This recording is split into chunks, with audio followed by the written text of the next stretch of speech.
तुला राशि वालों, यहाँ पर आपकी बात करते हैं कि अब ये जो राहु उदित हो रहे हैं, तो उनका इम्पैक्ट आपके ऊपर कैसा रहेगा?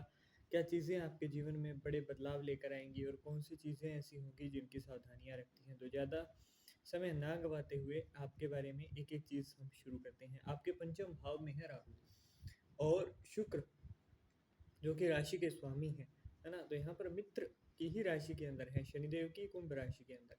और यहाँ पर जो अब तक 24 से 30 डिग्री के मध्य वक्री गोचर कर रहे थे, मतलब 30 डिग्री से धीरे-धीरे घटते हुए ये अब 24 डिग्री और 24 से कम मतलब साढ़े 23, 23 इस तरीके से चलेगी इनकी अब डिग्रियाँ।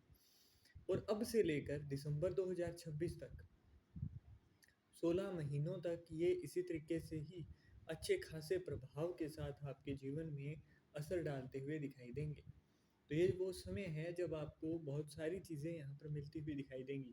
पंचम भाव जो आपके लिए सडन फाइनेंशियल गेन का होता है, मतलब अचानक धन लाभ का। तो यहाँ पर तुला राशि वालों को अचानक धन लाभ होते हुए दिखाई देगा। पितरों की कृपा से आपके काम बनते हुए दिखाई देगी, क्योंकि पंचम भाव जो है वो पितृ कृपा से भी देखा जाता है। तो यहाँ पर राहु का आ जाना आपके काम जो है वो पितृ कृपा से बनते हुए यहाँ पर दिखाएगा आपको। उसके लिए आपको कुछ चीज़ें स्पेसिफिकली करनी है, जो कि मैं अभी ना आपको साथ-साथ में ही बता देता हूँ, ताकि हमारे से कोई भी चीज़ छूटे ना। आपको यहाँ पर जैसे अभी पितृ पक्ष शुरू होंगे, है ना? 7 तारीख से, तो 7 तारीख से ही आपने शुरू कर देना है। जब आप भोजन रखेंगे ना छत के ऊपर, तो वो डेली रखना है। हर दिन आपने छत के ऊपर पितरों के लिए निमित्त वहाँ पर भोजन रखना है। क्योंकि पितृ का मतलब ये नहीं होता है कि आपके 2 पीढ़ी 3 पीढ़ी पहले कौन गुज़रा उसके लिए रख रहे हो। आप उन सभी पितरों के लिए रख रहे हो जो कि जब से इस सृष्टि का निर्माण हुआ तब से ही तो चले आ रहे हो, तभी तो आप हो इस दुनिया में अभी तक। तो उनका ही है जो कुछ है आपको दिया हुआ। तो इसलिए ना आपको हर दिन यहाँ पर भोजन रखना है और उसके अंदर दूध से बना हुआ कुछ ना कुछ ज़रूर रखना है। अब इसका फ़ायदा क्या होगा, है ना? और ये रखना कब है, जब सूर्य की पहली किरण निकल चुकी हो, मतलब जैसे ही अर्ली इन द मॉर्निंग जितना जल्दी हो सके आपको रखना है, क्योंकि पंचम भाव जो है ना वो सूर्य का है, पक्का घर है ये पंचम भाव। और देवगुरु बृहस्पति का भी पक्का घर होता है। तो यहाँ पर राहु का अगर अच्छा असर चाहिए तो आपको पितरों की कृपा पानी होगी, उसके बाद ही आपको अच्छा रिजल्ट मिलेगा। तो इसके लिए ना आपको छत के ऊपर हर दिन भोजन रखना है, उसके साथ जल रखेंगे, दूध से बना हुआ कोई मिष्ठान रखेंगे और भोजन उसी प्रकार रखेंगे जैसे कि किसी इंसान को हम देते हैं ना, उसी तरीके से। भोजन सीधा छत के ऊपर नहीं रखना है, उसके बीच में कोई भी लकड़ी की फट्टी या फिर ना कुछ आपको रखते हुए एक अच्छे तरीके से, जैसे भारतीय जो हमारा आचरण है भोजन करने का, उसी तरीके से ही आपने किसी पाजोट के ऊपर उसको रख के फिर आपने वहाँ पर भोजन को स्थापित करना है। और भोजन रखते हुए आपको हाथ जोड़कर विनती करनी है और उसके बाद में आपको आना है।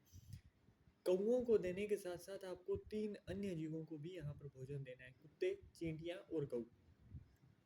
तो कुत्ते को दोगे तो यहाँ पर क्या है ना, शनिदेव जो आपके षष्ठम भाव के अंदर है, उनका अच्छा असर देखने को मिलेगा, क्योंकि अभी वक्री चल रहे हैं 27 नवंबर तक। तो अभी जो ये समय है ना, इसके अंदर ही आपको अच्छा असर देखने को मिल जाएगा, इन 15 दिनों के पितृपक्ष के साथ-साथ ही। आपको कुत्ते को भोजन देना है ताकि शनिदेव और केतु का अच्छा असर दिखाई दे। केतु 11वें भाव में है, तो अचानक लाभ होना, आपकी सैलरी में इंक्रीमेंट होना, आपको अचानक से ही धन लाभ के योग बनना। अब जो लोग जुआ, सट्टा, लॉटरी, है ना, शेयर मार्केट, क्रिप्टो मार्केट, इनसे डेली वेज निकालते हैं, मतलब डेली काम करके पैसा निकालते हैं, तो उनके लिए ये सब कुछ करना आपके लिए बहुत अच्छा रहेगा। जो लोग पढ़ रहे हैं उनको नौकरी चाहिए तो वो भी करिए, आपको अच्छा रिजल्ट यहाँ पर जो है इससे मिलता हुआ आपको दिखाई देगा। अब आगे बात करें यहाँ पर, तो जब आप गऊ को भोजन देते हो तो वो शुक्र को अच्छा करता है, देवगुरु बृहस्पति को अच्छा करता है। तो उससे आप गऊ का साथ-साथ आप कई सारी चीज़ों के ऊपर भी इम्पैक्ट डालोगे।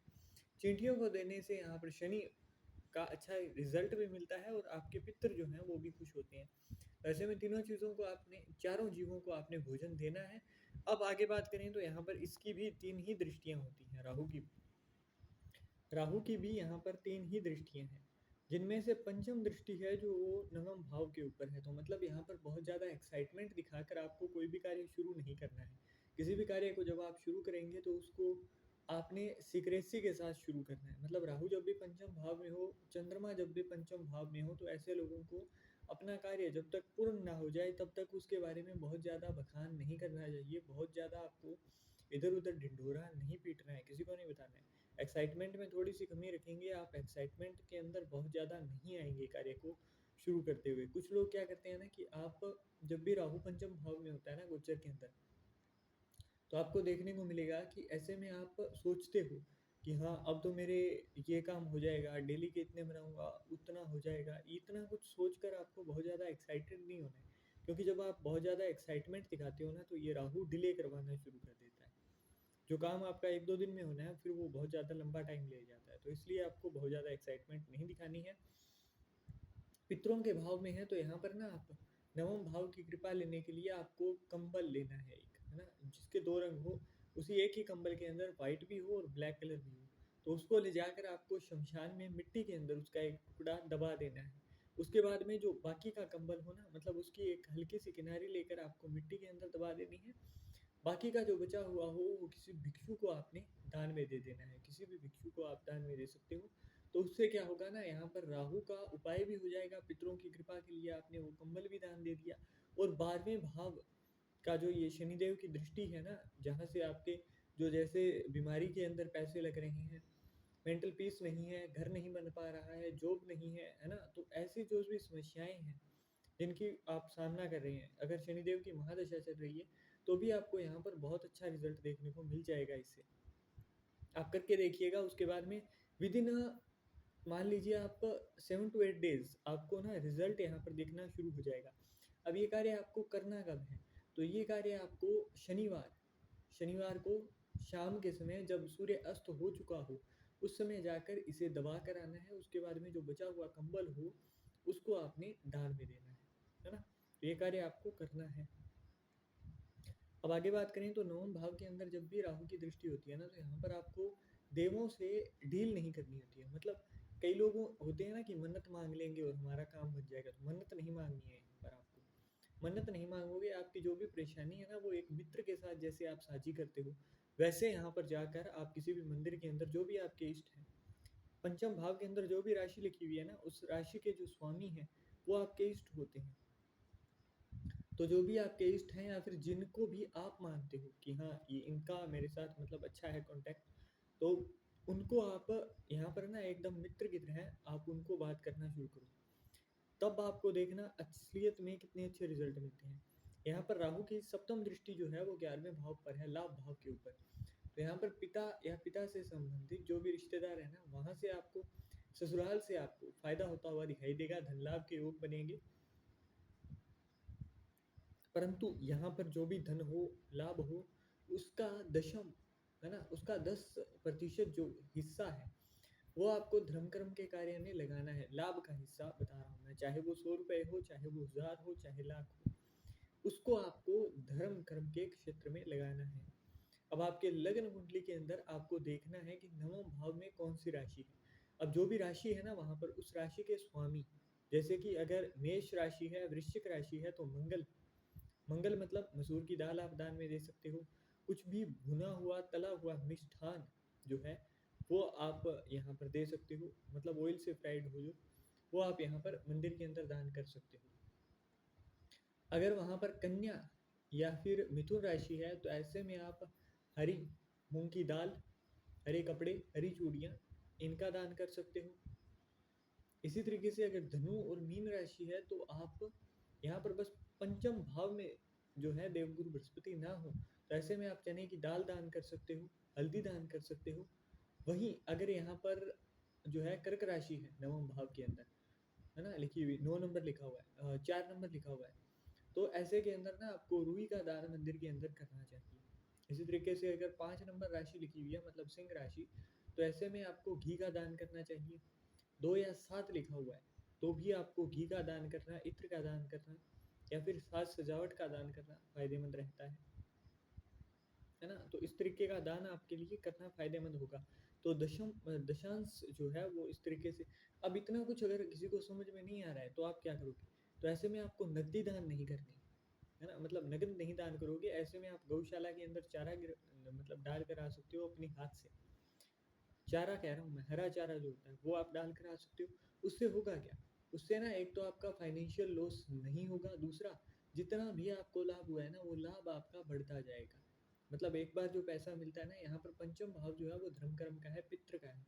तो यहाँ पर पितरों के निमित्त या फिर आप जब भी दान करते जाते हो ना तो उसका एक हिस्सा आपके पितरों को लगता ही लगता है ना? जब भी राहु यहाँ पर आता है तो वो दिलाता है।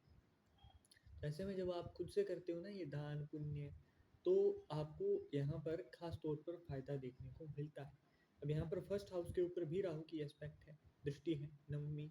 तो यहाँ पर क्या है ना कि आपका दिमाग जो है वो एक ही साथ कई सारे काम के अंदर जाएगा, अलग अलग आइडियाज आएंगे, बैठे बैठे आप कैसे काम कर सकते हो वो चीज़ें दिमाग में आएंगी।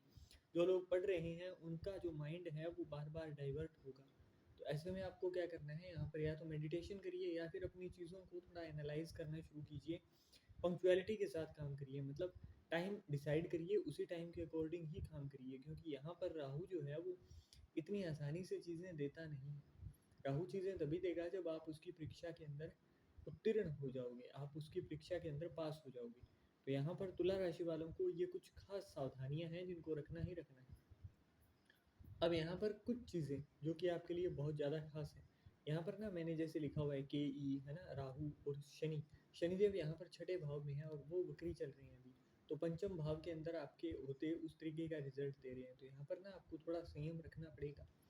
जो लोग पढ़ाई कर रहे हैं उनको आलस्य नहीं दिखाना है, यहाँ पर बहुत ज़्यादा आलस्य नहीं दिखाना है, क्योंकि होगा आपके मन में मेंटल पीस बहुत ज़्यादा अच्छी नहीं रहेगी। तो इन चीज़ों के अंदर कंट्रोल करने के लिए अपनी माता के साथ मतलब बात करना या फिर चंद्रमा के साथ बात करना आपके लिए फ़ायदेमंद रहेगा। माता की कोई भी चांदी से बनी हुई चीज़ को धारण करना आपके लिए फ़ायदेमंद रहेगा, उसको अपने पास में रख सकते हो। अब राहु पंचम भाव में है ना, तो ये सूर्य का पक्का घर है। तो जितनी ज़्यादा पंक्चुअलिटी लाएंगे ना अपने जीवन में, उतना ही ज़्यादा आपको अच्छा फ़ायदा, यहाँ पर अच्छा लाभ आपको देखने को मिलेगा। तो आशा करते हैं वृषभ राशि वालों को जो भी चीज़ें बताई हैं वो उनके समझ में आई होगी, और आपको जो चीज़ें बताई गई हैं उसके अनुसार आप कार्य भी करेंगे।